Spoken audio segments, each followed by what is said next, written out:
В Репетитор Моби для повышения эффективности обучения вы можете ставить себе ежедневные цели. Для этого открываем приложение Репетитор Моби. Внизу списка курсов видим «Цель на сегодня». Для настройки ежедневных целей нажимаем кнопку «Настройки». По уровню сложности имеются 5 вариантов ежедневных целей, от самых легких до самых тяжелых. Базовый уровень – 1 опыт в день, легкий уровень – 3 опыта в день, обычный уровень – 5 опытов в день, серьезный уровень – 10 опытов в день и безумный уровень – 20 опытов в день.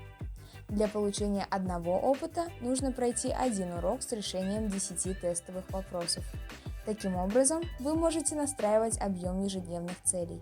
Давайте, например, выберем безумную и нажмем кнопку «Сохранить». Этим действием мы назначаем себе ежедневную цель в размере 20 опытов. То есть каждый день нам нужно проходить 20 уроков, чтобы получить 20 опытов. Внизу мы видим достижение цели. Здесь показывается, сколько дней подряд без пропуска мы выполняем ежедневные цели.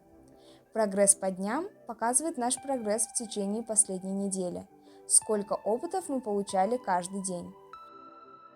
Эти возможности приложения позволяют сохранять мотивацию на высоком уровне.